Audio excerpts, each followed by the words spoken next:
Pavail, a warm welcome to you on Filme Shilmy. It's absolutely wonderful to be in conversation with you after a while, actually. The last time we caught up was 2 years ago, I think just after the Yep. release of Thappad, and my God, it's been quite a journey for you since. Congratulations, by the way, on Dobaaraa being screened at the London Indian Film Festival, which is having its world premiere, actually. So, Thank you. talk me through your emotions, working with Taapsee once again, and Anurag Oh, as well. so yeah, working with Taapse again is, I mean, we are really good friends. So it's just easy working with her. I could work with her again and again. She's always been, we fight a lot and we love each other. So it's been a nice journey working with her. And I hope to work with her again soon. With Anurag sir is, yeah, he's one of the nicest people I've ever met in my life. Right. I've been saying that from day one. He's been just too kind to me, and I love him. I don't care what film or uh, what part I play. I just want to keep on working with him again and again. He is my mentor. He has a lot to do with who I am today. So I owe a lot to him. Uh, but any words are less when I kind of describe him. Uh, Mhm. yeah, so he's just a beautiful human being. Now, I think it's really interesting because the film seems to be a thriller, a sort of thriller, which again unravels a backstory, a very sinister backstory, with characters basically entering an unknown sort of territory. So, if you could tell me a bit about your experience of exploring this sort of twisted world of Anurag Kashyap. I mean, you already did, I think, in Ghost Stories, which again was a very dark and very grim sort of story. So, Yeah. how familiar have you become now with his darkness? So, Mr. Anurag Kashyap works in a very, very different way from others. Okay. Mhm. So, the script comes at the last minute, and what we shoot on set is completely different because he's very spontaneous and he likes to, when he's in the moment, anything can happen. So, we all have to be, our guards have to be, we just have to be very aware because we don't know what he's going to make and what he's going to make us do. So we're all very aware. It's what I call is a very controlled chaos on set. Mhm. Like it's so chaotic, but everybody knows that this is going to happen, so everyone's prepared. Right. Uh, and जब film बनती है उसके बाद I don't know edit पे there's another film. So he's very spontaneous in that sense. You just have to take it a day, like one day at a time, and just trust him and trust the process, and that's all he wants. And yeah, so it's really he keeps you on your toes. That's why actors love working with him because you explore a different side to yourself when you're working with him because you always have to be in the moment. You can't prepare so much. He hates people who prepare. So you used to tell me, don't think about it. He used to like he's actually like counseled me once because in this film I had a really large, like a big scene. So and I was really nervous because there was just a plethora of emotions I'm going through and all of that. And I've been preparing for that scene. And he's just told me, he just said, we're not going to do the scene right now if you're prepared. We're going to do the scene tomorrow because I want you to be unprepared, completely unprepared. And that's how he works. Right. So it's so all your training and everything goes out the window when Mr. Anurag is there. So, but that's a nice process also to work with. Right. It almost seems like he's very spontaneous and sporadic, I think, when it comes to working. And I think when from the sort of description you mentioned there as well. Um, but how necessary is it though, actually? Because I've heard it's very interesting and fascinating you tell me this because there's been times when I've spoken with actors and they're like saying, "Oh, we've had to go through so many workshops, so many preparations, but here you are, getting in front of the camera and performing like what you described to be a very heavy scene, that too without any sort of preparation." So, do you think what are the pros and cons of being a spontaneous actor? Do you think? I mean, you kind of find something that you didn't know that you had, right? That's what Right. his spontaneity kind of makes you create because it's whatever you think is in your head and you try to prepare that and you try to do that. It's very different from when you're in the moment and he's telling you what he thinks and you have to just do that and maybe you'll find a completely different context to the whole scene. So which I kind of love doing. You know how you actors when they do workshops and you do one scene a certain way, and then somebody tells you just in the moment, okay, just do it like that. and you completely the whole scene changes for you because the context, just a little bit of the way you say it completely changes what your character is feeling. Mm-hmm. Right. So that's what happens with him. He kind of explores a new side to you, which you probably didn't realize you had before. Right. The fact that it's premiering at the London Indie Film Festival, I mean, I think it's wonderful because we've had films like Article 15 that's actually had its launch and kicked off Yeah. before. And at that point, I think Ayushmann was kind of beginning to get into that prime era of the sort of career that we're seeing him in now.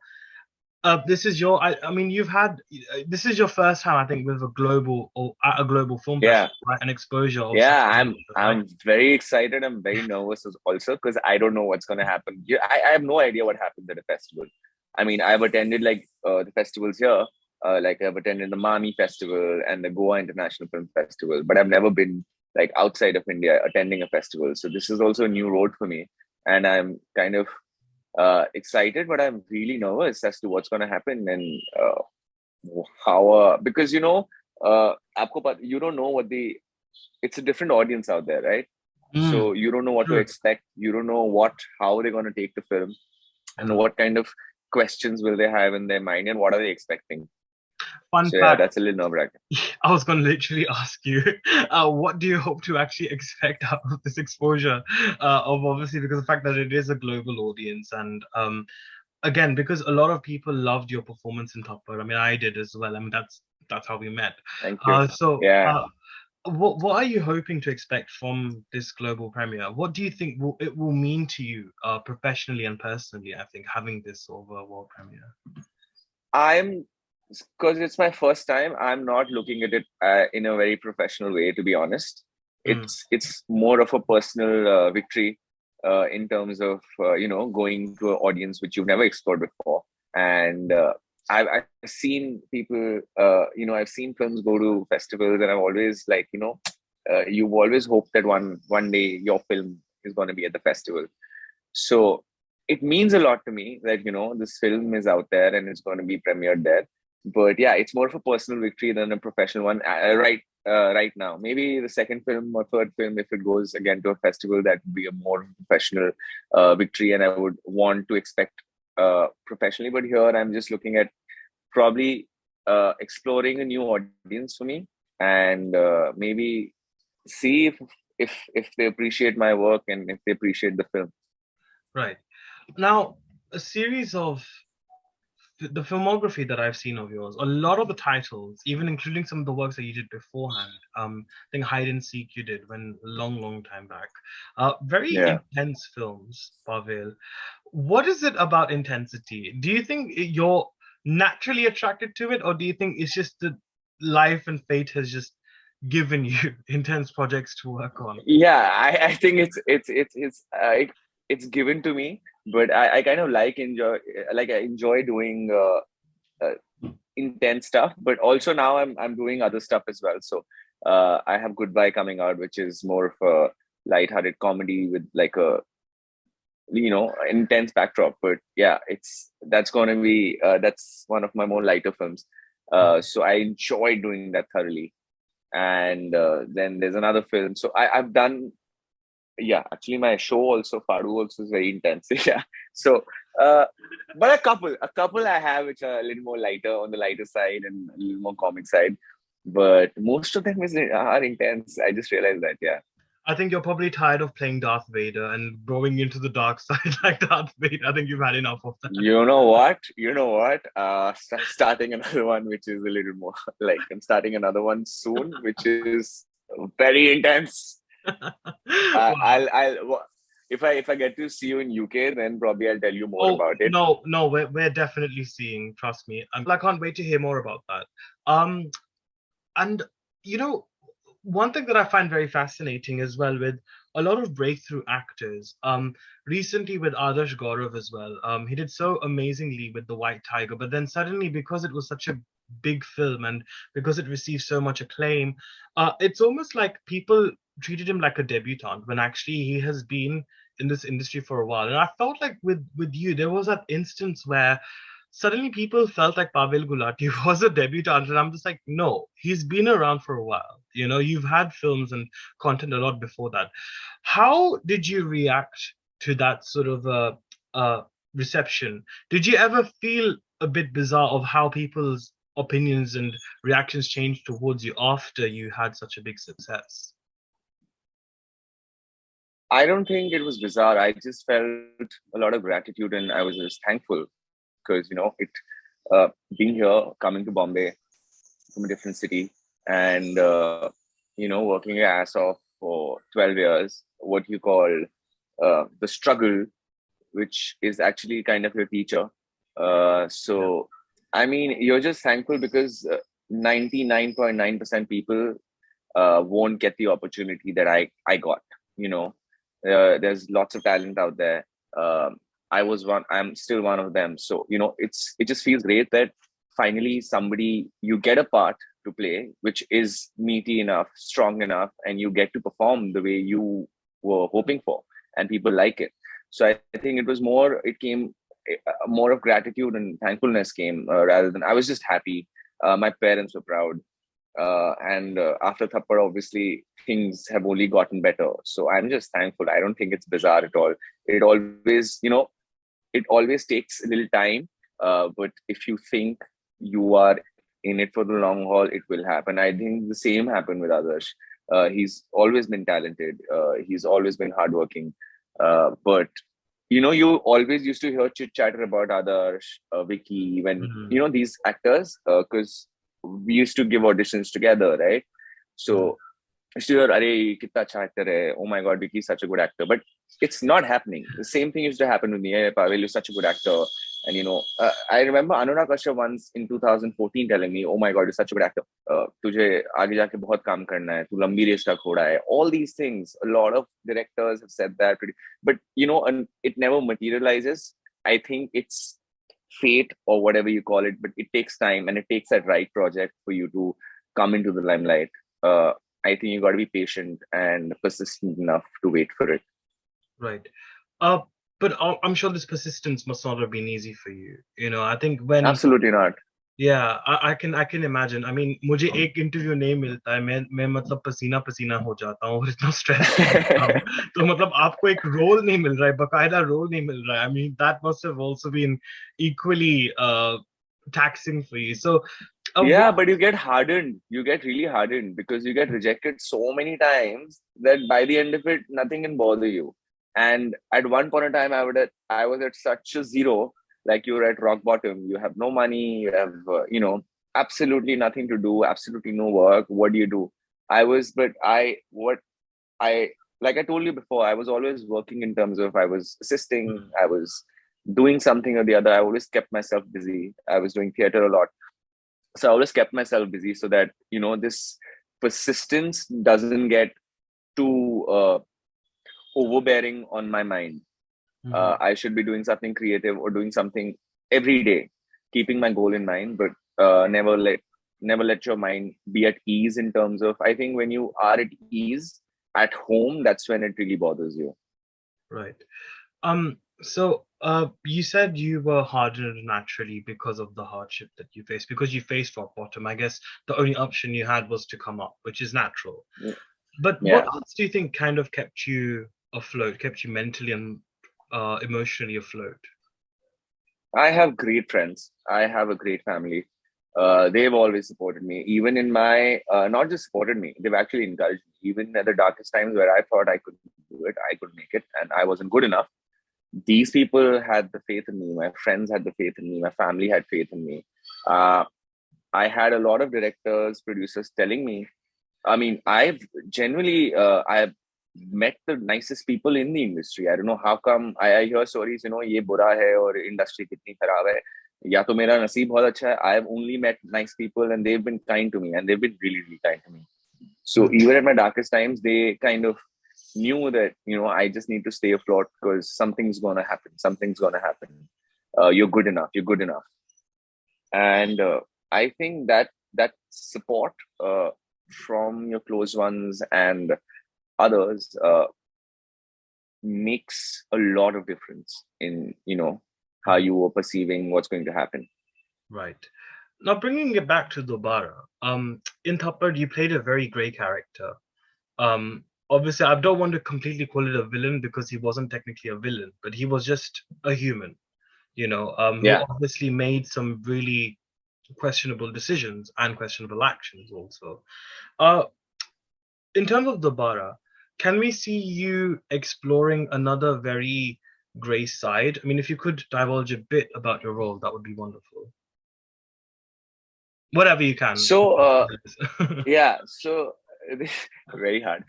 So this I mean, it's very, very different to Thappad for sure. Of My course. look is completely different, and the character is completely different.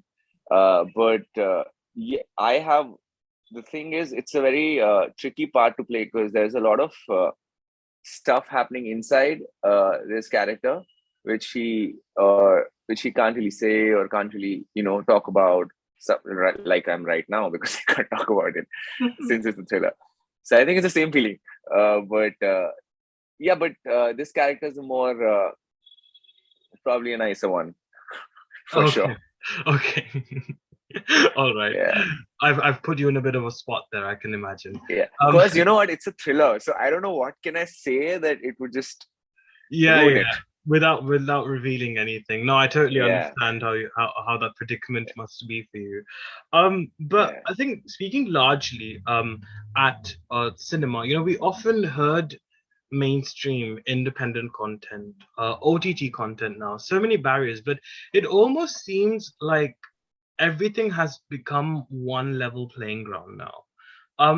So I think in terms of the landscape of cinema, which is now changing and evolving, how do you think that's beneficial to actors like yourself, who again have been around on the scene for so long, but haven't had that right opportunity or that right breakthrough until obviously a few substantial amount of time?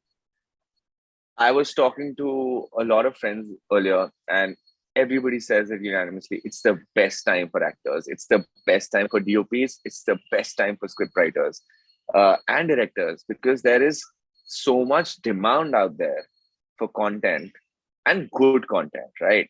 Mhm. Audience just rejects no matter how big you are, how small you are. It doesn't matter. It's just the content that matters right now, and we've seen that in in past 2 years.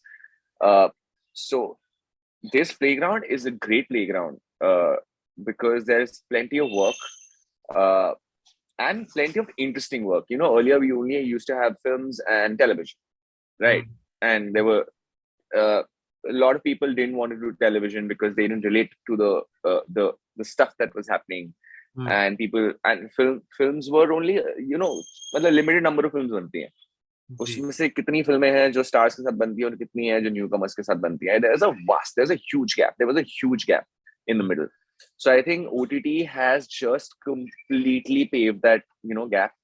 It's a level playing field, and it's really interesting because you now you get to see Pratik Gandhi doing Scam, which is fantastic. You get to see Raj Gupta playing Annu Bhaiya and Gullak. These are just fantastic actors. Everybody is getting opportunity. You see Vijay Verma, you see everybody. It's just fantastic. They're owning it. Even I was watching Tabbar the other day, Oh yeah, and what a to see Mr. Pavan Malhotra do that part, I was like, where was he? Like since 10 years. Last time I remember, I saw him in Dubby Met or something like that, and I yeah. haven't seen him after that. And what a talent! What a talent to reckon with, right? And it's so beautiful to see these actors. So Yeah, exactly. And I think it's interesting you said where was he, but I think I also do believe that I feel a lot of the times we have so many great actors, right? Like you mentioned, Pavan was fabulous, but I feel like they're not utilized well. For some reason, I feel like we Hindi cinema in particular, I feel like we're so caught up in quickly paise banao, this whole machinery of, you know, trying to repeat a successful formula, quick grab your quick buck. All of that seems to be so prominent now, and I just don't understand why we can't really step out and actually try and focus on the creative content that we've always been doing. I mean, why do you think that is the case, Pavil, in terms of great actors not being utilized even like you mentioned just recently as well. Because so it's an old system that we are working with, right? And suddenly something new has come up and completely changed the game. It's going to take time for the industry to figure out how to reassemble and redesign the whole thing, because pehle you had only handful of films and you had only one source of entertainment in terms of theater, and you could give them anything, they would lap it up. Right now, it's not the case. You're seeing world cinema, you're seeing shows from all over the world. The bar is set very high. And unfortunately, what happens is most of the people are making projects and not movies. You Hmm. know, it's Interesting. they Yeah. work they work kind of backwards from the producer makes the film and not the director or the actor or the writer, right? It's and that's when you try to make a project and you think ये करते हैं तो ये audience आ जाएगी, ये करते हैं तो ये वाला हिस्सा में मिल जाएगा, all those things. When you do, when you don't come up with an honest film, and right now the audience is really really smart, and I think all they want is conviction and honesty. Hmm. That's why when we talk about, there's such a big debate now as South films are doing so much better. Yeah, they're doing better because whatever they do, no matter, you might not agree with what they're doing, but whatever they're doing, they're making it with conviction, and that's complete conviction. They don't care if you like it or not like it. And when you make a film like that, this is my vision, and that's how I'm going to make a film. The audience sees that and they like that. Yeah. They love that. I saw Charlie 777 like a week Oh ago. yeah, what a film! It was Anuj, so good. Anuj, I have cried like a mad person, and I'm not the person who cries in movies. I don't. Yeah. I literally wanted to. So I told my friend, by the way, that film is a torture for animal lovers. It shouldn't. That film shouldn't be marketed to dog lovers. That film should be marketed to people who don't like animals. It's for them. They should see it. It's torture for me. It was heartbreaking. I wanted to walk out in the last half an hour. But that is their conviction. The such beautiful storytelling. I'm choking up right now thinking about it, but such beautiful storytelling, right? And it only comes from a place of conviction, Absolutely. nothing else. And that's and Pavel, I completely resonate with you because I felt the same as well. I mean, it's just I feel like, I mean, 777 Charlie is a complete separate discussion. I mean, I had the privilege to actually interview Rakshit for that film, and Oh oh wow. my God, it was an amazing, amazing film. But like you were saying, I think that's why South does really well. It's because of the fact that they are very culturally rooted and they acknowledge their roots. They own whatever Yeah. they are. Like you said, it's conviction. I think somehow I think we're in a way trying to find that conviction also. There's also that sense of trying to find that conviction sometimes where kabhi kabhar nahi bhi hota hai. And I think that's where it ends up affecting the product that they're trying to sell. But another area that I want to touch on, Pavel, is that, a lot of the times recently there's been a lot of conversations on elitism in Bollywood. Like, for example, um, Hina Khan, for example, is an actor who I really look up to, and she's amazing. She's quite been vocal about elitism and how, like you said, that even though we're trying to get rid of brackets, but still you are bracketed if you come from a particular medium and you don't get that equal opportunity now as well. Have you ever faced elitism in Bollywood, and how effective, and do you feel like there's a need for, let's just say, an outsider, for them to actually become part of the inside circle and be a change within the system itself? What do you think about all that? I feel there's elitism everywhere. It's not just here. It's in every industry and every elitism is in families also. Yeah. Oh, Right. It's not tell me just about it. yeah. So it's not a new concept. And I don't know if I've faced it, but it's never bothered me, to be honest, because uh I think right now is the time where these things are not mattering so much, to be honest. You know what I'm saying? It's Hmm. like we spoke about, it's a level playing field at the moment. It seems like it. I hope it remains the same. So people can have their own. Uh, you don't have to be in the inner circle to work, right? It's not. Hmm. It's not. People have made their careers being out of whatever the so-called big studios as well. Yeah. Yeah. In and fact, they there are have been big stars people. right now. Exactly. In fact, there have been people who have worked in those big studios, and sadly, their careers still haven't taken off as well. So Absolutely. It's just I think uh, you got to take a look from the other lens in terms of why do you want it so badly to be in that circle? Why don't you make your circle valid enough? Why aren't you giving yourself and your circle a validity? Why do you want to enter somebody else's circle and you think that circle is important? Of mhm. course, there's a powerful circle. There always will be a powerful circle, but you work your way and probably you make your powerful circle, right? There is no reason for you to need for acceptance is a lot, Validation. and Yeah. validation is important. But yeah, actors can take it to a new high because we are selfish and that's why we're actors, right? We want validation, we want all of that. So I think looking for validation in professional space is good. You need that, Mm. but you kind of want to keep it at a balance where that doesn't consume your life, and you should stop blaming other people for your success and failure. That's what I think. Right. On a final note, Dobaaraa is obviously having its world premiere at LIFF. You also seem to have mentioned some very unique titles that you've not done before, working with some versatile directors as well. If you could shed some light on some of those other projects, that would be wonderful. So I've done a film called Goodbye, which is with Mr. Bachchan and Rashmika Mandana, Wow. Sahil Mehta. Yeah, so that's hopefully that's going to come out this year. That's directed by Vikas Behel. Then I've done this show called Fadu. That's directed by Ashwini Nair Tiwari. That's going to be on Sony Live. That's also this year, hopefully. Uh, and then I have Dobaaraa, and then I have another film that I've shot, which is untitled. So they're gonna announce that soon once they find the title for it, and that's a new director. Uh, that's more of a coming of age of this boy. Hmm. That's a light one. Oh, so I have a light one, and Goodbye is a light one.